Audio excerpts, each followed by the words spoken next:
주리 향수만교회의 창립 23주년을 맞이해서 무척 기쁜 마음으로 하나님께 감사와 영광을 올려드립니다.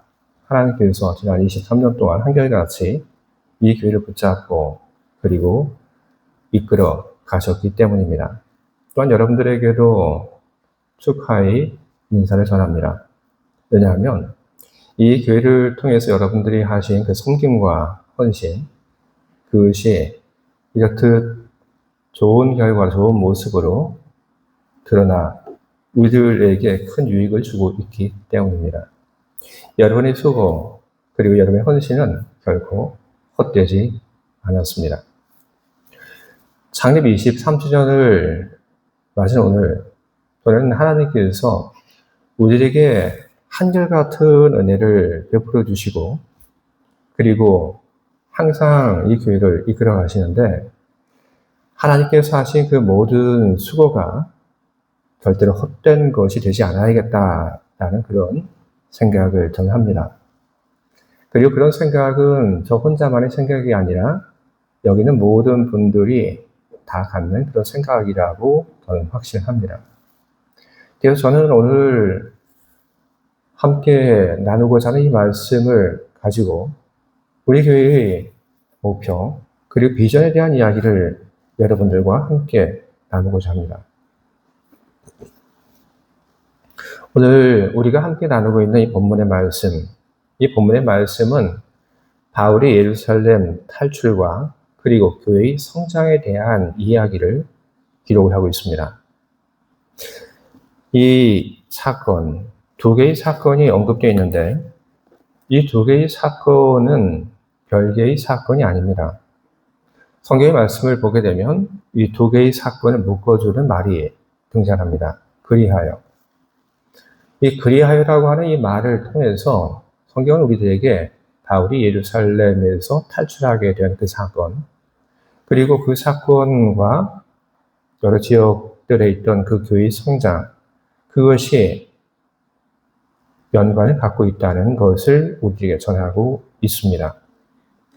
바울이 예루살렘에서 탈출하게 되는 것, 그것이 어떻게 예루살렘, 사마리아, 그리고 또 갈릴리에 있는 교회들의 그 성장에 영향을 주게 된 것일까요?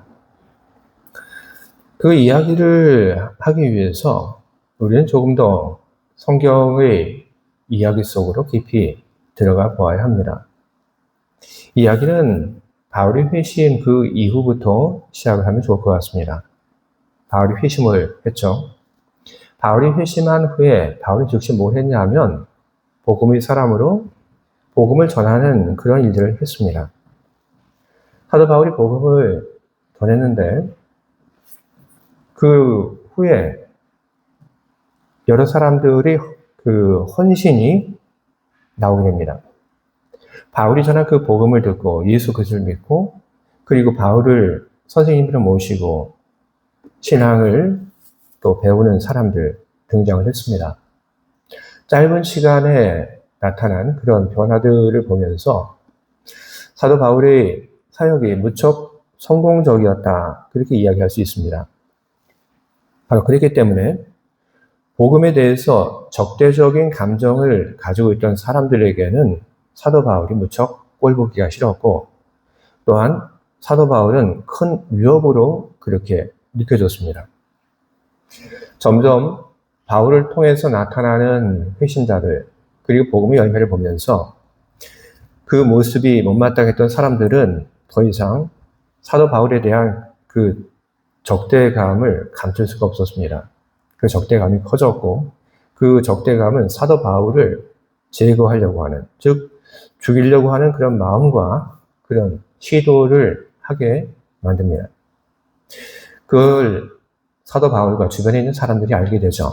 그래서 사도 바울이 예루살렘에 이대로 있다가는 큰일 나겠다 하는 그런 생각을 하게 됩니다. 그래서 예루살렘에 있던 그 교인들이 사도 바울을 예루살렘에서 탈출을 시킵니다.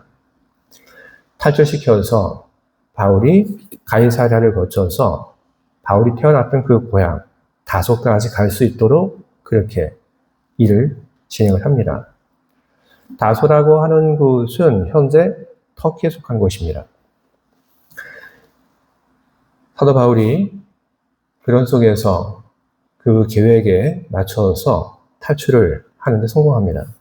그리고 탈출한 그 다음에 바울이 다소까지 가는데, 다소까지 가기 위해서 바울은 불가피하게 사마리아를 거쳐가야 했습니다. 이때 바울은 사마리아 교회에 접촉을 하게 되고, 그리고 갈릴리 교회와도 접촉을 하게 됩니다. 갈릴리에 있는 그 교회는 예수님의 그 제자들이 모여 세운 곳이고, 사마리아 교회, 그 교회는 빌립의 그 전도로 시작이 된 곳입니다. 바로 그 교회들에게 사도 바울이 예루살렘을 탈출하고 다소로 가면서 접촉하고 이 교회들에게 영향을 주게 됩니다. 그래서 사도 바울이 준 그 영향으로 말미암아 성경은 이 두 교회가 크게 부흥하고 성장을 했다는 이야기를 우리에게 남겨놓고 있습니다. 또한 예루살렘 교회도 마찬가지였습니다. 사도 바울의 예루살렘 탈출로 인해서 예루살렘 교회도 영향을 받게 됩니다. 예루살렘에 있던 유대인들은 바울에 대해서 무척 경계심을 갖고 있었고, 그리고 교회 성장에 대해서도 무척 경계하는 마음을 갖고 있었습니다. 그런데 어느 날 사도 바울이 없어졌습니다. 사도 바울이 없어지게 되니까 그것을 알아차린 이 유대인들이 교회에 대한 경계의 그 마음을 이제 다 내려놓게 됩니다. 공격도 안 하게 되죠. 그래서 교회는 유대인들의 그 경계로부터, 그리고 유대인들의 그런 위협으로부터 자유로운 상태에서 교회는 성장할 수 있게 되었던 것입니다. 우리는 사도 바울의 예루살렘 탈출, 그리고 그 탈출로 말미암아 여러 교회들이 크게 성장한 것을 우리는 성경을 통해서 우리는 보게 됩니다. 사도 바울의 탈출, 그리고 그 탈출로 인해서 이러이러한 결과들이 나오게 되었다. 근데 바로 우리는 바로 그 이야기들 속에서 우리는 질문을 하게 됩니다. 이것은 우연일까? 여러분, 교회가 이렇게 성장을 하게 되고 큰 부흥을 이루게 되는 것, 바로 이것은 우연일까요? 그렇지 않습니다. 이것은 절대로 우연이 아닙니다. 그러면 우연이 아니라고 한다면 과연 이 두 가지 사건, 그 사건 속에 숨겨져 있던 힘, 이 두 가지 사건을 하나로 묶어버린 그 주체는 누구일까? 우리는 질문하게 됩니다. 그런 질문에 대해서 답을 우리는 성경 속에서 우리는 찾게 되는데, 우리는 중요한 몇 가지의 말씀을 성경 속에서 발견하게 됩니다. 첫 번째는 사도행전 9장 17절에 있는 사도 바울의 회심 후의 한 장면입니다. 사도행전 9장 17절 이렇게 기록되어 있습니다. 아나니아가 떠나 그 집에 들어가서 그에게 안수하여 이르되, 형제 사울아, 주 곧 내가 오는 길에서 나타나셨던 예수께서 나를 보내어 너로 다시 보게 하시고 성령으로 충만하게 하신다 하니. 아멘. 사도 바울이 예수님을 만난 그 후에 눈이 멀었는데, 그 눈이 멀은 것을 고쳐준 그 이야기가 바로 여기 기록되어 있습니다. 바로 이 이야기 속에서 중요하게 우리들이 보는 것은 무엇이냐면 성령으로 충만하게 하신다는 말입니다. 바울은 성령의 충만함을 받았습니다. 그리고 9장 22절 보게 되면 사도 바울이 복음을 증거하는 그 이야기가 기록되어 있는데, 거기는 이런 말씀이 또한 기록되어 있습니다. 사울은 힘을 더 얻어 예수를 그리스도라 증언하여 다메섹에 사는 유대인들을 당혹하게 하니라. 아멘. 힘을 더 얻었다, 그렇게 이야기하고 있습니다. 어떤 힘일까요? 우리는 그 힘이 누구로부터 오는 힘인지 우리는 너무나도 잘 알고 있습니다. 바로 성령께서 그에게 주신 힘이었던 것이죠.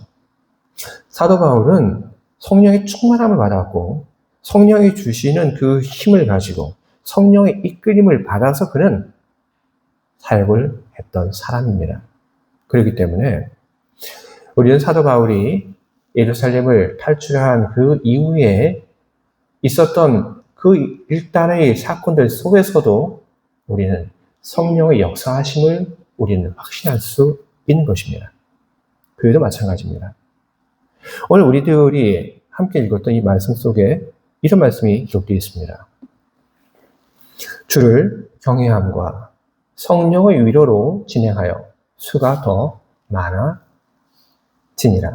아멘. 교회에 대해서 뭐라고 얘기를 하고 있죠? 성령의 위로로 진행한다. 그렇게 얘기를 하고 있습니다. 각각의 그 교회에는 누가 계시냐면 성령님이 계십니다. 바로 사도 바울이라고 하는 한 사람의 그 삶 속에서 그 개인을 이끌어 갔던 것도 누구냐 하면 성령이시고, 그리고 교회에 주재하시며 그 교회를 성장하고 부흥하고 강하게 하신 이도 누구시냐 하면 바로 성령이신 것입니다. 성령은 교회가 맞이한 그 위기 속에서 그 위기를 기회로 복음을 전파하는 그런 찬스로 바꿔가셨습니다. 어떻게 교회가 부흥했냐? 그 답은 분명합니다. 그 답은 성령이십니다. 여러분, 성령은 주도적입니다.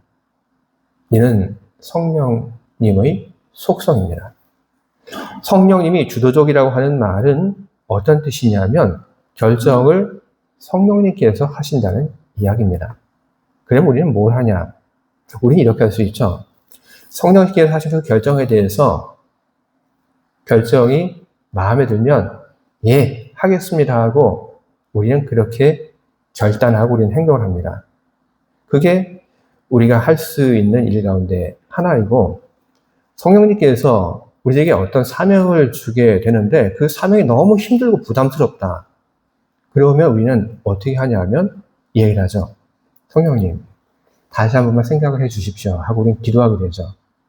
예수님께서 겟세마네 동산에서 성부 하나님 한 번만 더 생각을 해 주십시오 하고 기도했던 것처럼 우리도 그렇게 기도하게 됩니다. 성령 하나님 한 번만 더 생각을 해 주십시오. 그렇게 기도합니다. 그런데 그런 기도에 대해서 성령 하나님께서 결정하시죠. 그래 혹은 아니요. 그러면 우리는 어떻게 합니까? 우리는 거기에 대해서 우리는 순종하고 우리는 따라가야 합니다. 그게 뭡니까? 우리들이 하는 그런 반응 속에 분명한 것이 있죠. 성령님은 결정하시는 분, 그리고 나는 그 결정을 받아들이는 사람, 바로 그것이 우리에게는 분명해야 합니다. 성령님은 리더입니다. 그리고 우리들은 누구냐 하면 우리들은 그 결정한 것을 따라가는 펠로우들입니다. 여러분, 현재 많은 교회들이 시끄럽고 그리고 위기를 맞이하고 있습니다. 왜 그럴까요?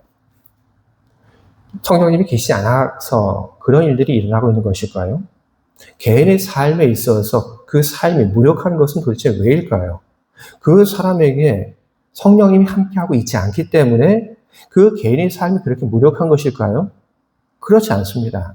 성경은 분명히 우리에게 이야기하고 있습니다. 성령님이 너와 함께하고 계신다. 하나님이 말씀하신 것은 여러분 거짓이 없습니다. 하나님이 약속하신 것은 절대로 폐기되지 않습니다. 성령님은 믿는 모든 사람들과 함께하고 계십니다. 성령님은 교회 안에 함께하고 계십니다. 하지만 우리 안에, 우리 옆에 계신 성령님, 교회 안에 계신 그 성령님께서 모든 일들에 대한, 나에 대한, 교회에 대한 그런 주도권을 갖고 있지 못한다고 하는 것이 바로 그것이 문제인 것입니다. 바로 그 문제 때문에 우리 삶이 힘들고 교회가 시끄럽고 그리고 성장하지 못하는 것입니다. 그러니 이제 우리들이 해야 할 일들은 분명합니다. 뭡니까? 우리들이 해야 할 것. 그것은 성령님께서 주도하도록 그렇게 해야 하는 것입니다. 성령님께서 결정하시도록 그렇게 해야 하는 것입니다. 우리의 삶의 전 영역에서 성령님께서 결정하시도록 그리고 이끌어 가시도록 그렇게 해야 합니다. 나의 뜻, 나의 계획 내려놓아야 합니다. 나의 뜻과 나의 계획보다 성령님의 뜻과 성령님의 계획, 그것을 우선시하고 그것을 쫓아가는 그런 삶을 우리들은 살아야 하는 것입니다. 성령님의 뜻에 민감하게 반응하고 살아가는 것. 성령님에게 주도권을 드리고 그리고 성령님께 결정할 수 있는 모든 그런 권한을 드리는 것. 여러분, 그것은 어떻게 하면 가능하게 될까요?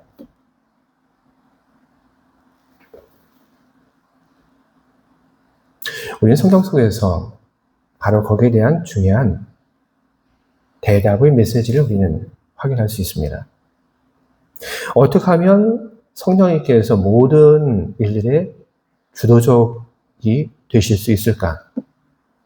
그 답은 바로 경외라고 하는 말입니다. 오늘 성경의 말씀 속에 기록되어 있죠. 주를 경외함과 성령의 위로로 진행하여. 바로 이 경외라고 하는 것이 바로 성령님께 모든 주도권을 내어드릴 수 있게끔 만드는 그런 비결인 것입니다.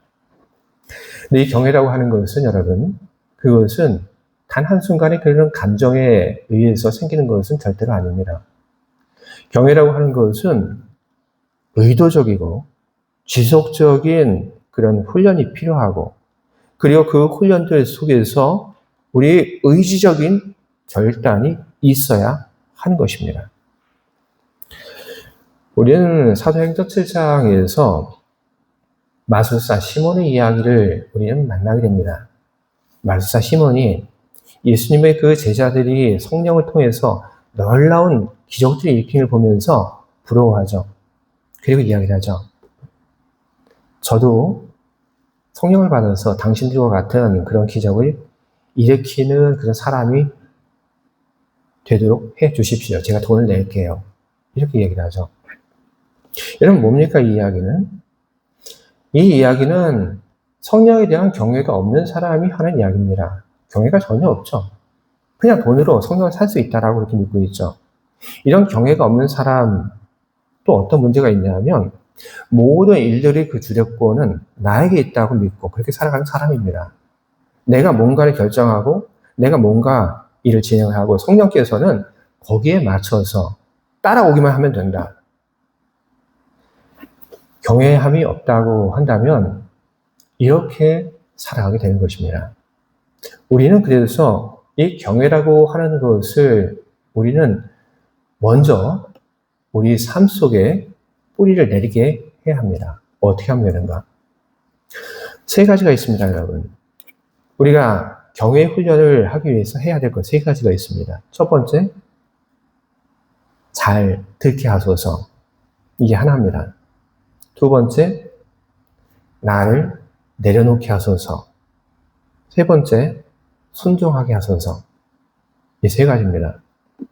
왜 듣게 하소서? 왜 우리가 그걸 연습을 해야 합니까? 성령님께서 말씀하십니다. 계속해서 우리에게 이야기를 하십니다. 그런데 성령님께서 말씀하시는 그 음성에 대해서 듣는 훈련이 되어 있지 않는다고 한다면 모릅니다. 어떤 것이 성령께서 나에게 하시는 말씀인지 모릅니다. 못 알아차리는 거죠. 그래서 우리는 뭘 해야 하냐면 제일 먼저 듣게 하소서. 듣는 훈련 우리는 해야 합니다. 두 번째로 뭘 해야 하냐? 나를 내려놓게 하소서. 성령님께서 나에게 원하시는 것이 무엇인지 알아요. 듣는 훈련을 통해서 캐치했습니다. 나에게 뭘 원하시는지.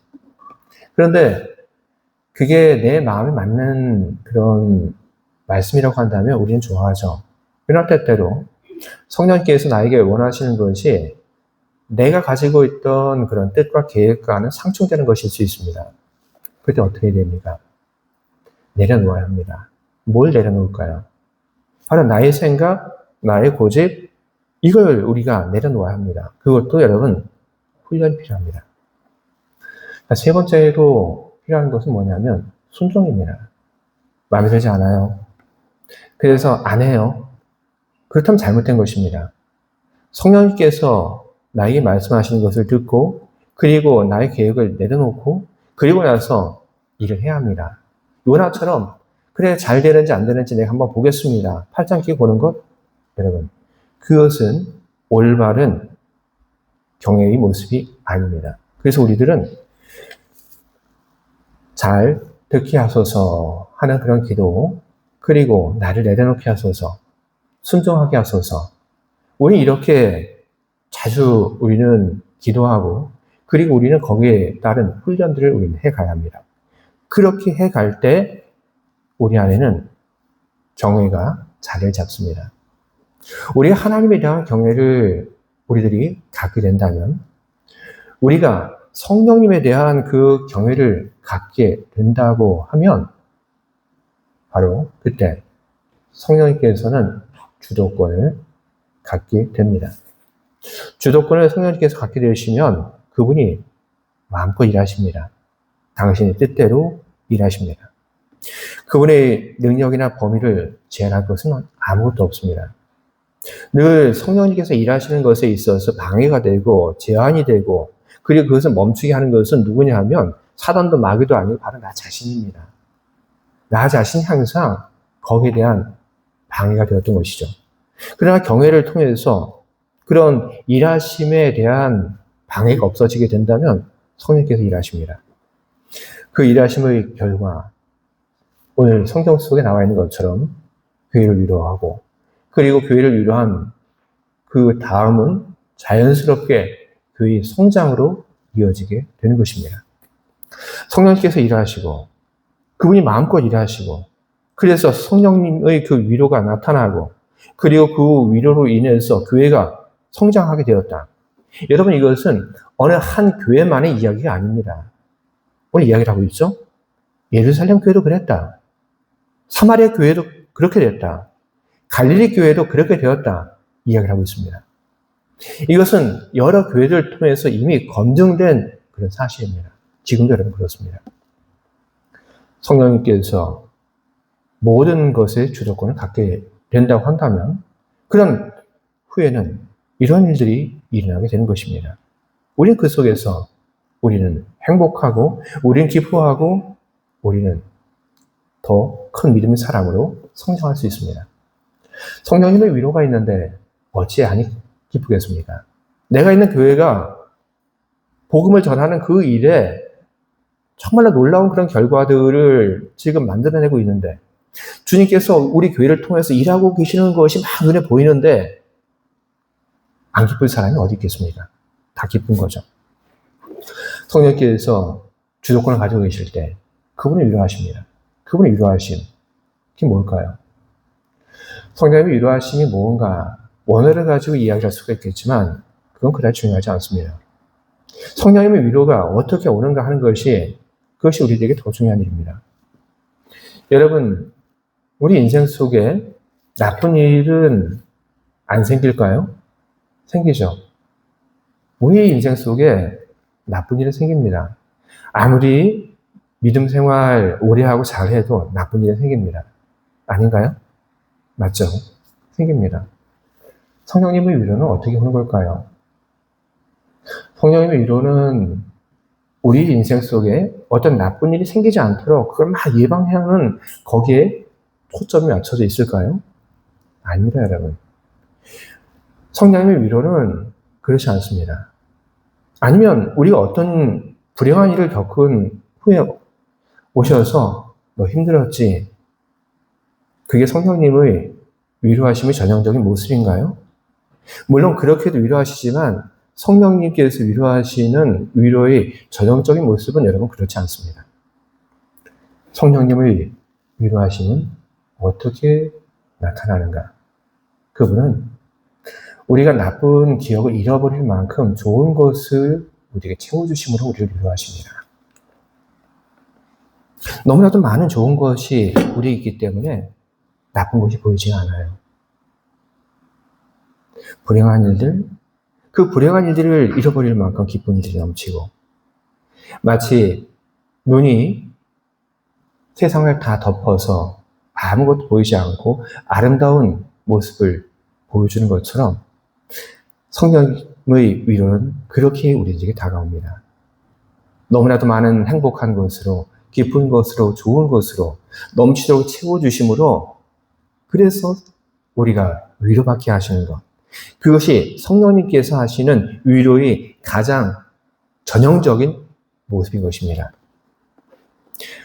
성령님은 항상 많은 좋은 것으로 나쁜 것을 이기시고, 그리고 선으로 악을 이기시는 그런 분이십니다. 그런 성령님이 우리들과 함께하고, 그리고 성령님께서 주시는 위로가 우리 안에 있는데, 우리가 어떻게 행복하지 않고, 우리가 어떻게 좋아하지 않고, 어떻게 우리들의 얼굴에 웃음이 사라질 수 있겠습니까? 여러분, 우리는 그런 교회를 우리는 함께 소망을 해야 합니다. 여러분, 우리 교회 어떤 교회가 되기를 여러분은 바라고 계십니까? 여러분이 바라고 있는 교회의 비전, 목표 다 있을 것입니다. 하지만 오늘 이 말씀을 통해서 우리에게 보여주신 그 목표와 그 비전을 오늘 우리들이 함께 공유하기를 저는 바랍니다. 성령의 역사하심 속에서 성장하고, 그리고 그 속에서 복음을 증거하는 교회, 그리고 행복한 교회, 바로 그 교회가 우리 교회가 되기를 바랍니다.